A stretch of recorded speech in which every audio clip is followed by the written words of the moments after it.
दर्शक बंधु बापांक घरे रहिथिबा कन्या केउं घोर महापाप करिथाए बा केउं बयसरे जणे झीवर विवाह करिबा उचित होइथाए। दर्शक बंधु आजिर एही भिडियो रे आमे आपण मानकु एही विषय रे संपूर्ण तथ्य जणाइबु। तेणु भिडियो को शेष पर्यंत निहाती देखंतु। भगवान विष्णु कहिले जदि कौनसी कन्या निज बापांक घरे रही किछि पाप करिथाए तार फल से कन्यार बापा मां को भोगिबाकु पड़िथाए। थरे माता लक्ष्मी मृत्युलोकरे भ्रमण करी जेतेबेले वैकुंठ लोक को फेरी आसिले से जाई भगवान विष्णु को कहिले कि हे स्वामी आजी जेतेबेले मो मृत्युलोकरे भ्रमण करुथिली सेतेबेले मु देखिली कि किछि कन्या माने निजर पितांक घरे बहुत अधिक समयरु रही आसुछंती, किंतु प्रभु पूर्वरु सत्ययुग त्रेतया युग एवं द्वापर युगरे कन्या मानकर विवाह बहुत कम बयसरे होई जाउथिला एवं से सेतेबेले भी निज स्वामी को घरे रहिबा पई चली जाउथिले। हे स्वामी मो मृत्युलोकरे एक विचित्र घटना देखिली कि अनेक कन्या निजर विवाह परे बहुत अधिक समय निज पितांक घरे रहिबा पई चली जाउछंती। हे स्वामी मु जानिबाकु चाहूछि जे कोन जणे कुंवारी कन्यार ता बापांक घरे अधिक समय जाए रहिबा उचित ना नुहे बा केउं बयसरे कन्या विवाह योग्य होई जाय थाए ओ विवाह परे निज पितांक घरे रहिबा द्वारा कन्या को केउं पाप लागि थाए, केउं घोर महापापर भागीदारी होई थाए से कन्या। माता लक्ष्मींकर प्रश्न सुनी भगवान विष्णु कहिले हे देवी आपण जो प्रश्न पचारिछंती एहा समग्र मानव जातिर कल्याण पई बहुत गुरुत्वपूर्ण अटे। आपणकर एही प्रश्नर उत्तर एक पवित्र कथा माध्यमरे मु आपणको देबी। हे देवी आपण एही कथाटी को बहुत ध्यानर सहित शुणंतु। तापरे माता लक्ष्मी कहिले हे स्वामी मु एही कथा को बहुत ध्यानर सह शुणिबी। कृपा करी आपण एही कथाटी को शुणाइबा आरंभ करंतु। भगवान विष्णु कहिले हे देवी लक्ष्मी मध्य देश रे गोटे सुंदर नगरीटिए थिला। से नगरी रे जड़े साहुकार रहुथिले। तांकर घरे कौनसी जिनिसर अभाव नथिला। से तांको स्त्री और गोटे पुओ सह रहुथिले। से साहुकारंकर जड़े पिला दिनर सांग थिले जे सेही नगरठू बहुत दूर रे रही व्यवसाय करुथिले। तांकर एकमात्र झियोटिए थिला जहार ना थिला कलावती। से अत्यंत सुंदर गुणवती और चरित्रवती थिले। से साहुकारंकर पुओ से कलावती को विवाह करिनेले एवं से ता प्रेम रे मंत्रमुग्ध होई गला और कलावती को निज जीवनठू अधिक भल पाइबा पई लागिला। से साहुकारंकर पुओ कलावती बिना भोजन भी करुनथिला एवं से कलावती सह भोग विलासरे रही समय अतिबाहित करिबा पई लागिला। कलावती बिना ताको गोटे क्षण भी शांति लागुनथिला। आगकु जाई से दुहिंकर प्रेम संपर्क अत्यंत निबिड़ होबाकु लागिला।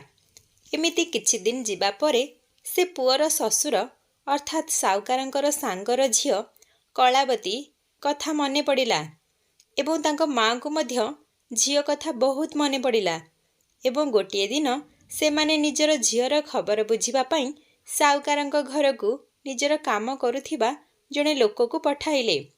से लोकटी साहुकारंक पुओ पाखरे पहुंची कहिला बाबू आज्ञा आपणको मोर सादर प्रणाम।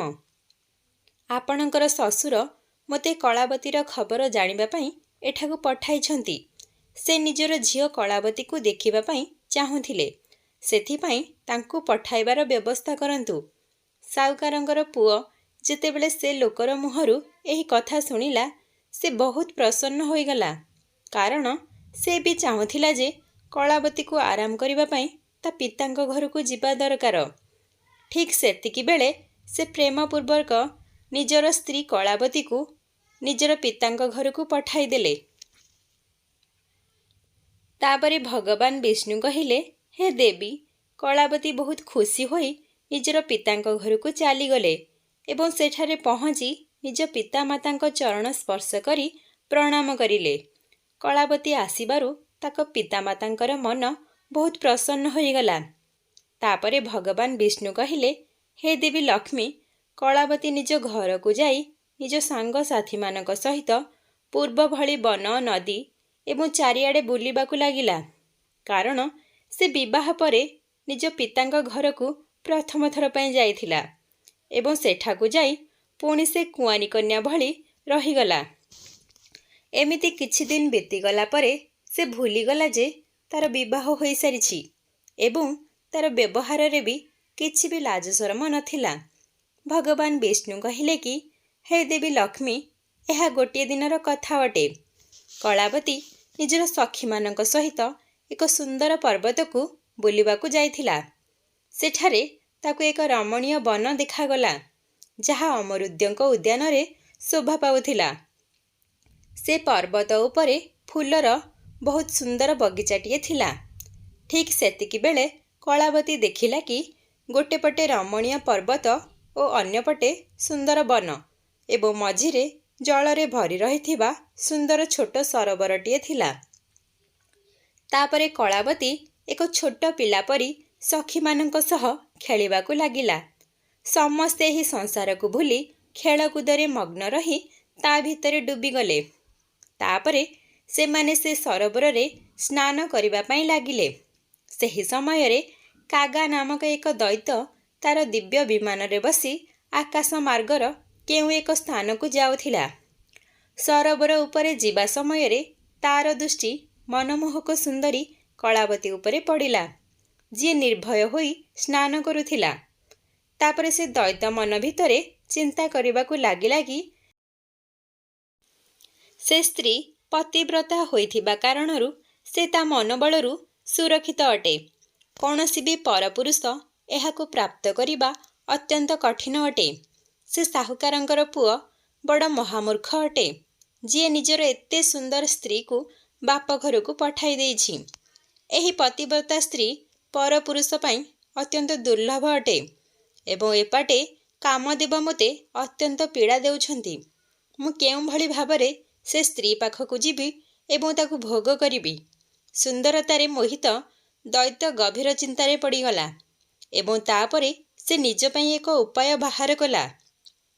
ସେ କାଗା ଦୈତ୍ୟ ସାହୁକାରଙ୍କର ପୁଅର ରୂପ ଧାରଣ କରି ତଳକୁ ଓହ୍ଲାଇଲା ଓ ଗୀତ ଗାଇବା ପାଇଁ ଲାଗିଲା। ଏବେ କଳାବତୀ ଓ ତା ସଖୀମାନେ ଏହି ଗୀତ ଶୁଣି ଭାବିଲେ ଯେ ଏ ମନମୋହକ ଗୀତ କିଏ ଗାଉଛନ୍ତି। କଳାବତୀ ମନରେ ସେ ଲୋକକୁ ଦେଖିବାର ତୀବ୍ର ଇଚ୍ଛା ଜାଗ୍ରତ ହେଲା। ତାପରେ ସେ ସଖୀଙ୍କ ସହିତ ଯାଇ ଦେଖିଲେ କି ଜଣେ ପୁରୁଷ ଗୋଟିଏ ଗଛ ତଳେ ବସି ଗୀତ ଗାଉଛନ୍ତି ଏବଂ ସେ ସାହୁକାରଙ୍କର ପୁଅ ଭଳି ଦେଖାଯାଉଛନ୍ତି। ସେ ବାସ୍ତବରେ ସାହୁକାରଙ୍କ ପୁଅର ରୂପରେ ଦୈତ୍ୟ କାଗା ଥିଲା। ତାପରେ କଳାବତୀ ଭାବିବା ପାଇଁ ଲାଗିଲା କି ମୋ ସ୍ୱାମୀ ଏତେ ଦୂରରୁ ଏଠାକୁ କିପରି ଚାଲି ଆସିଲେ। ସେ ଏହିଭଳି ଚିନ୍ତା କରୁଥିଲା। ଠିକ୍ ଏହି ସମୟରେ ସେ ପାପୀ ସ୍ୱୟଂ କହିଲା ଯେ, ହେ ପ୍ରିୟା, ଆସ, ତୁମ ବିନା ମୁଁ ଗୋଟେ ମୁହୂର୍ତ୍ତ ବି ବଞ୍ଚିପାରିବି ନାହିଁ। ତୁମଠାରୁ ଅଲଗା ରହି ବଞ୍ଚିବା ମୋ ପାଇଁ ଅସମ୍ଭବ ହୋଇପଡ଼ିଲାଣି। ତୁମ ପ୍ରେମ ମୋତେ ବାନ୍ଧି ସାରିଛି। ସେଥିପାଇଁ ତୁମକୁ ଛାଡ଼ି ମୁଁ କେଉଁଠି ବି ରହିପାରିବି ନାହିଁ। ନିଜର ସ୍ୱାମୀ ରୂପରେ ଦୈତ୍ୟ ମୁଖରୁ ଏହିଭଳି କଥା ଶୁଣି କଳାବତୀ ଲଜ୍ଜିତ ହୋଇ ସେହି ସ୍ଥାନରୁ ଚାଲିଗଲା। ସେ ଦୈତ୍ୟ କଳାବତୀର ହାତ ଧରି ତାକୁ ଏକାନ୍ତ ସ୍ଥାନକୁ ନେଇଗଲା ଏବଂ ସେଠାରେ ନିଜର ଇଚ୍ଛା ଅନୁସାରେ ତାକୁ ଭୋଗ ଉପଭୋଗ କଲା। ଭଗବାନ ବିଷ୍ଣୁ କହିଲେ କି, ହେ ଦେବୀ ଲକ୍ଷ୍ମୀ, ସାହୁକାରଙ୍କର ପୁଅ ଶରୀରରେ ଏକ କଳା ଯାଇଥିଲା, ଯାହା ସେ ଦୈତ୍ୟ ଶରୀରରେ ଦେଖାଯାଉନଥିଲା। ଏହା ଭାବି ସେ କଳାବତୀ ମନରେ ସନ୍ଦେହ ଉତ୍ପନ୍ନ ହେଲା। ସେ ତୁରନ୍ତ ନିଜର ବସ୍ତ୍ରକୁ ସମ୍ଭାଳି ସେ ସ୍ଥାନରୁ ଉଠିଗଲା। କିନ୍ତୁ ଏହି ଘଟଣାଟି ତା ହୃଦୟକୁ ବହୁତ ଆଘାତ ଦେଇଥିଲା। ସେ କହିଲେ, ହେ ଦୁରାତ୍ମା, ଶୀଘ୍ର କହ, ତୁ କିଏ? ତୁ ଆତ୍ମା ଦୈତ୍ୟ ଭଳି। ଏହା କହୁ କହୁ କଳାବତୀର ଆଖି ଅଶ୍ରୁରେ ଭରିଗଲା। ସେ ଶ୍ରାପ ଦେବାକୁ ଯାଇ କହିଲେ, ହେ ଦୃଷ୍ଟ, ତୁ ଛଳ କରି ମୋ ସ୍ୱାମୀର ଶରୀରର ରୂପ ନେଇ ମୋର ଏହି ଧର୍ମମୟ ଶରୀରକୁ ଛୁଇଁ ମୋ ପତିବ୍ରତା ଧର୍ମକୁ ନଷ୍ଟ କରିଛୁ। ଏବେ ଏଠାରେ ତୁ ମୋର ପ୍ରଭାବ ଦେଖିନେ। ମୁଁ ତୋତେ ଅତ୍ୟନ୍ତ କଠୋର ଶ୍ରାପ ଦେବି।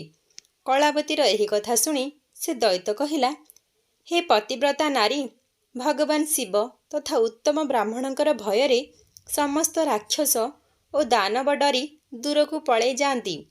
ମୁଁ ତ ଦାନବ ଧର୍ମ ଅନୁସାରେ ଭୂମିରେ ବିଚରଣ କରୁଛି। ପ୍ରଥମେ ମୋ ଦୋଷର ବିଚାର କରି କେଉଁଥିପାଇଁ ମୋତେ ଶ୍ରାପ ଦେବାକୁ ଚାହୁଁଛ ସେ କଥା ପ୍ରଥମେ କୁହ। ସେହି ସମୟରେ କଳାବତୀ କହିଲେ, ହେ ପାପୀ, ମୁଁ ଜଣେ ପତିବ୍ରତା ନାରୀ। ମୋ ମନରେ କେବଳ ମୋ ସ୍ୱାମୀଙ୍କର ଭାବନା ରହିଛି। ମୁଁ ସର୍ବଦା ତାଙ୍କ ପାଇଁ ତପସ୍ୟା କରିଆସିଛି ଏବଂ ମୁଁ ନିଜର ଧର୍ମ ମାର୍ଗରେ ସ୍ଥିତ ଥିଲି। କିନ୍ତୁ ତୁମେ ମୋ ସହିତ ମାୟା ରଚି ମୋ ଧର୍ମ ସହିତ ମୋ ନିଜକୁ ବି ନଷ୍ଟ କରିଦେଲ। ସେଥିପାଇଁ ହେ ଦୁଷ୍ଟ, ତୋତେ ମୁଁ ଏବେ ଭସ୍ମ କରିଦେବି। ତାପରେ ସେ ଦୈତ୍ୟ କହିଲା, ହେ କଳାବତୀ, ଯଦି ତୁମେ ଉଚିତ ଭାବିବ ତେବେ ମୋ କଥାକୁ ଧ୍ୟାନର ସହିତ ଶୁଣ। ମୁଁ ଧର୍ମର କଥା ହିଁ କହୁଛି। ଯେଉଁ ସ୍ତ୍ରୀ ପ୍ରତିଦିନ ମନ, ବାଣୀ ଓ କର୍ମରେ ନିଜର ସ୍ୱାମୀଙ୍କର ସନ୍ତୁଷ୍ଟ ରଖିବାକୁ ନେଇ ନିଜେ ସନ୍ତୁଷ୍ଟ ଅନୁଭବ କରିଥାଏ, ସ୍ୱାମୀ କ୍ରୋଧ କରିବା ସତ୍ତ୍ୱେ ତାଙ୍କୁ ଛାଡ଼ି ନଥାଏ ଏବଂ ତାଙ୍କର ଦୋଷ ଏବଂ ଭୁଲକୁ ଧ୍ୟାନ ଦେଇନଥାଏ ଏବଂ ସ୍ୱାମୀଙ୍କର ସବୁ କର୍ମରେ ଆଗରେ ରହିଥାଏ, ସେହିଭଳି ସ୍ତ୍ରୀକୁ ପତିବ୍ରତା କୁହାଯାଇଥାଏ। ଯଦି ଏହି ଲୋକରେ ନିଜର କଲ୍ୟାଣ କରିବାକୁ ଚାହୁଁଛ, ତେବେ ସେ ପତିତ, ରୋଗୀ, ଅଙ୍ଗହୀନ, ସବୁ ଧର୍ମରୁ ରହିତ ତଥା ପାପୀ ସ୍ୱାମୀଙ୍କୁ ବି ପରିତ୍ୟାଗ କରନ୍ତୁ ନାହିଁ। ଯେଉଁ ସ୍ତ୍ରୀ ନିଜ ସ୍ୱାମୀଙ୍କୁ ଛାଡ଼ି ଚାଲିଯାଏ ଓ ମନ ଅନ୍ୟ କାମରେ ଲଗାଇଥାଏ, ସେ ସଂସାରରୁ ବହିଷ୍କୃତ, ସବୁ ଧର୍ମର ବ୍ୟଭିଚାରିଣୀ ବୋଲି କୁହାଯାଇଥାଏ। ଯିଏ ନିଜ ସ୍ୱାମୀଙ୍କର ଅନୁପସ୍ଥିତିରେ ଲୋଭରେ ବିଭିନ୍ନ ପ୍ରକାରର ବ୍ୟଞ୍ଜନର ସ୍ୱାଦ ନେଇଥାଏ ତଥା ଶୃଙ୍ଗାର କରିଥାଏ, ସେ ସ୍ତ୍ରୀ କେବେ ବି ପତିବ୍ରତା ହୋଇନଥାଏ। ସେ ଦୈତ୍ୟ ପୁଣି ଆଗକୁ ଯାଇ କହିଲା କି, ମୋତେ ବେଦ ଏବଂ ଶାସ୍ତ୍ର ଦ୍ୱାରା ମୋ ଗୁରୁଙ୍କ ଦ୍ୱାରା ପ୍ରାପ୍ତ ଧର୍ମର ଜ୍ଞାନ ଅଟେ। ଗୃହସ୍ଥ ଧର୍ମର ପରିତ୍ୟାଗ କରି ସ୍ୱାମୀଙ୍କ ସେବା ଛାଡ଼ି ଏଠାରେ କ'ଣ ପାଇଁ ଆସିଛ? ଏତେ ସବୁ ପରେ ବି ନିଜ ମୁହଁରେ କହୁଛ କି ତୁମେ ପତିବ୍ରତା। କର୍ମରେ ତ ତୁମଠାରେ ପତିବ୍ରତା ଧର୍ମର ଗୋଟିଏ ଅଂଶ ବି ଦେଖାଯାଉ ନାହିଁ। ତୁମେ ଡର ଭୟକୁ ଛାଡ଼ି ପର୍ବତ ଏବଂ ବନରେ ମତୁଆଲି ପରି ଘୂରି ବୁଲୁଛ। ସେଥିପାଇଁ ତୁମେ ପାପିନୀ ଅଟ। ମୁଁ ତୁମକୁ ଦଣ୍ଡ ଦେଇ ସିଧା ରାସ୍ତା ଦେଖାଇଛି। ସେଥିପାଇଁ ତୁମେ ଆଉ ଦୁଷ୍ଟତା କରିବ ନାହିଁ। ଏବେ ମୋତେ କୁହ, ତୁମ ସ୍ୱାମୀଙ୍କୁ ଛାଡ଼ି ଏ ଶୃଙ୍ଗାର ତଥା ଆଭୂଷଣ ଏବଂ ସୁନ୍ଦରତା କାହା ପାଇଁ କରି ଛିଡ଼ା ହୋଇଛ? ତୁମେ ଜଣେ ଘୋର ପାପିନୀ ସ୍ତ୍ରୀ। ତୁମଠାରେ ତ କୌଣସି ପତିବ୍ରତା ଧର୍ମ ଦେଖାଯାଉ ନାହିଁ। ତୁମେ ଏବେ କ'ଣ ପାଇଁ ତୁମ ସ୍ୱାମୀଙ୍କୁ ଛାଡ଼ି କୋଶ ଦୂରରେ ଅଛ? କେଉଁଠି ଅଛି ତୁମଠାରେ ସ୍ୱାମୀଙ୍କୁ ଦେବତା ମାନିବାର ଭାବନା? କେଉଁଠି ଅଛି ତୁମ ତପସ୍ୟାର ଫଳ? କେଉଁଠି ଅଛି ତୁମ ତେଜ ଓ ବଳ? ଆଜି ହିଁ ମୋତେ ସେସବୁ ଦେଖାଅ। ସେହି ସମୟରେ କଳାବତୀ କହିଲା, ହେ ନୀଚ ଅସୁର, ଶୁଣ। ମୋ ବାପା ମୋତେ ସ୍ନେହରେ ସ୍ୱାମୀଙ୍କ ଘରୁ ଡାକିଥିଲେ। ଏଥିରେ କେଉଁ ପାପ ଅଛି? ମୁଁ କାମ, ଲୋଭ, ମୋହ ତଥା ଡରରେ ମୋ ସ୍ୱାମୀଙ୍କୁ ଛାଡ଼ି ଆସିନାହିଁ। ମୁଁ ଏଠାରେ ରହିବି ମୋ ସ୍ୱାମୀଙ୍କ କଥା ଚିନ୍ତା କରୁଥାଏ। ତୁମେ ଛଳରେ ମୋ ସ୍ୱାମୀଙ୍କର ରୂପ ଧାରଣ କରି ମୋ ସହିତ ଧୋକା କରିଛ। ଠିକ୍ ସେତିକିବେଳେ ଦୈତ୍ୟ କହିଲା, କଳାବତୀ, ତୁମେ ଯୁକ୍ତିଯୁକ୍ତ କଥା ଶୁଣ। ଅନ୍ଧ ମନୁଷ୍ୟକୁ କିଛି ଦେଖାଯାଏ ନାହିଁ। ଠିକ୍ ସେହିପରି ତୁମର ଧର୍ମ ନଷ୍ଟ ହୋଇଯାଇଛି। ସେଥିପାଇଁ ତୁମେ କେମିତି ମୋତେ ଚିହ୍ନି ପାରିଥାନ୍ତ? ତୁମକୁ ଜ୍ଞାନ ଥିଲା ଯେ ତୁମ ସ୍ୱାମୀ ଏତେ ଦୂରକୁ ଆସିପାରିବେ ନାହିଁ। ତଥାପି ତୁମେ ମୋ ସହିତ ସମ୍ପର୍କ ତିଆରି କଲ। ଯେଉଁ ସମୟରେ ତୁମ ପିତାଙ୍କ ଘରକୁ ଆସିବାର ଭାବ ଉତ୍ପନ୍ନ ହେଲା, ସେହି ସମୟରେ ତୁମେ ସ୍ୱାମୀଙ୍କ ଭାବନା ଛାଡ଼ି ତାଙ୍କର ଧ୍ୟାନରୁ ମୁକ୍ତ ହୋଇଗଲ। ସ୍ୱାମୀଙ୍କର ନିରନ୍ତର ଚିନ୍ତନ ହିଁ ସ୍ତ୍ରୀର ଧର୍ମ ଅଟେ। ଯେତେବେଳେ ସେସବୁ ନଷ୍ଟ ହୋଇଗଲା, ତେବେ ତୁମେ କାହିଁକି ନିଜକୁ ପତିବ୍ରତା ବୋଲି କହୁଛ? ପୁଣି ସେ ଦୈତ୍ୟ କହିଲା, ତୁମର ହୃଦୟ ଆଖି ଯେତେବେଳେ ନଷ୍ଟ ହୋଇଯାଇଥିଲା, ସେତେବେଳେ ତୁମେ ମୋତେ କେମିତି ଚିହ୍ନି ପାରିଥାନ୍ତ? ଦୈତ୍ୟର କଥା ଶୁଣି କଳାବତୀ ଭୂମି ଉପରେ ବସି ପଡ଼ିଲା ଏବଂ ଜୋର ଜୋରରେ ଭୋ ଭୋ ହୋଇ କାନ୍ଦିବାକୁ ଲାଗିଲା। ଦୈତ୍ୟ ପୁଣି କହିଲା, ଏବେ ତୁମ ଗର୍ଭରୁ ଜଣେ ଦୈତ୍ୟ ଜନ୍ମ ହେବ। ଏକଥା କହି ସେ ଦୈତ୍ୟ ସେଠାରୁ ଚାଲିଗଲା। ସେ ଦୈତ୍ୟ ଏକ ଜ୍ଞାନୀ ଦାନବ ଥିଲା, କିନ୍ତୁ ସେ ଦୁରାଚାରୀ ଥିଲା। ସେ ଚାଲିଯିବା ପରେ କଳାବତୀର କାନ୍ଦ ଶୁଣି ତା ସଖୀମାନେ ତା ପାଖକୁ ଦୌଡ଼ି ଆସିଲେ ଏବଂ ପଚାରିଲେ, କଳାବତୀ, ତୁମେ କ'ଣ ପାଇଁ କାନ୍ଦୁଛ? ତୁମର ସ୍ୱାମୀ କୁଆଡ଼େ ଚାଲିଗଲେ? ତାପରେ କଳାବତୀ କାନ୍ଦି କାନ୍ଦି ସବୁ କଥା ନିଜ ସଖୀମାନଙ୍କ ଆଗରେ ବର୍ଣ୍ଣନା କଲେ। ଏସବୁ ଶୁଣି ସଖୀମାନେ କଳାବତୀକୁ ସାଙ୍ଗରେ ନେଇ ତାଙ୍କ ପିତା ପାଖକୁ ଆସିଲେ। କଳାବତୀ ଦୁଃଖରେ ଥରୁଥିଲା ଏବଂ ସଖୀମାନେ ସବୁ ଘଟଣା ତାଙ୍କ ପିତାଙ୍କ ଆଗରେ କହିଲେ। ଏହି କଥା ଶୁଣିବା ପରେ ତାଙ୍କ ପିତା ଦୁଃଖ ପ୍ରକାଶ କଲେ ଏବଂ କଳାବତୀକୁ ନିଜ ସ୍ୱାମୀଙ୍କ ଘରକୁ ପଠାଇଦେଲେ। କଳାବତୀକୁ ଦେଖି ତାଙ୍କ ସ୍ୱାମୀ ବହୁତ ପ୍ରସନ୍ନ ହେଲେ ଏବଂ କହିଲେ, ହେ ପ୍ରିୟା, ତୁମ ବିନା ଜୀବନ ଅତିବାହିତ କରି ହେଉନାହିଁ। ଭଲ ହେଲା ତୁମେ ଶୀଘ୍ର ଫେରି ଆସିଲ। ତୁମେ ନିଜର ଗୁଣ, ଭକ୍ତି, ସତ୍ୟ ଏବଂ ପତିବ୍ରତା ଧର୍ମ ଆଦି ସଦ୍ଗୁଣ ପାଇଁ ତୁମେ ମୋର ଅତ୍ୟନ୍ତ ପ୍ରିୟ ଅଟ। ନିଜର ସ୍ତ୍ରୀକୁ ଏପରି କହି ତା ସହିତ ବିହାର କରିବାକୁ ଲାଗିଲା। ସବୁ ଲୋକଙ୍କୁ ଭୟ ପହଞ୍ଚାଇବା କଥା ହେଲା ତାର ଭୟଙ୍କର ଗର୍ଭ ଦିନକୁ ଦିନ ବଢ଼ିବାକୁ ଲାଗିଲା। କିନ୍ତୁ ସେ ଗର୍ଭର କାରଣ କେବଳ କଳାବତୀ ଜାଣିଥିଲା। ନିଜ ଉଦରରେ ବଢ଼ୁଥିବା ସେହି ଗର୍ଭ କଥା କଳାବତୀ ଦିନ ରାତି ଚିନ୍ତା କରୁଥିଲା। ତାପରେ ତାଙ୍କ ଗର୍ଭରୁ ଏକ ଦାନବ ଛୁଆ ଜନ୍ମ ହେଲା। କିନ୍ତୁ ଜନ୍ମର କିଛି ସମୟ ପରେ ସେ ମୃତ୍ୟୁକୁ ପ୍ରାପ୍ତ କରିନେଲା। ସେହି ସମୟରେ ମାତା ଲକ୍ଷ୍ମୀ କହିଲେ, ହେ ସ୍ୱାମୀ, ଏହିସବୁ ଘଟଣା ଭବିଷ୍ୟତରେ ଘଟିବାକୁ ଯାଉଛି। ଏହାକୁ ମୁଁ ମଧ୍ୟ ଶୁଣି ରଖିଛି। ତାପରେ ଭଗବାନ ବିଷ୍ଣୁ କହିଲେ, ହେ ଦେବୀ, ମୁଁ ତୁମକୁ ଯେଉଁ ସବୁ କଥା କହିଲି ଏହା ସମସ୍ତ ପୁରାଣରେ ଲିପିବଦ୍ଧ ଅଟେ। ଏହିଭଳି ପିତାଙ୍କ ଘରେ ରହୁଥିବା କନ୍ୟା ଖରାପ ବା ନଷ୍ଟ ହୋଇଯାଆନ୍ତି। ସେଥିପାଇଁ ଜଣେ ପିତାଙ୍କୁ ନିଜ କନ୍ୟାକୁ ଘରେ ରଖିବାର ମୋହ କରିବା ଆଦୌ ଉଚିତ ନୁହେଁ। ଭଗବାନ ବିଷ୍ଣୁ କହିଲେ, ହେ ଦେବୀ, ମୁଁ ଆପଣଙ୍କୁ କୁଆଁରୀ କନ୍ୟାଙ୍କ ବିଷୟରେ କିଛି ମହତ୍ତ୍ୱପୂର୍ଣ୍ଣ କଥା କହୁଛି। ଯେତେବେଳେ କୌଣସି କନ୍ୟା ଯୁବତୀ ହୋଇଯାଇଥାଏ ସେତେବେଳେ ସେ ବିବାହ ଯୋଗ୍ୟ ହୋଇଯାଇଥାଏ ତଥା ମାତା ପିତାଙ୍କର ଯୋଗ୍ୟ ବର ଦେଖି ତାର ବିବାହ କରାଇଦେବା ଉଚିତ ହୋଇଥାଏ। କନ୍ୟାକୁ କେବେ ହେଲେ ବେଶୀ ବୟସ ଯାଏଁ ରଖିବା ଉଚିତ ନୁହେଁ।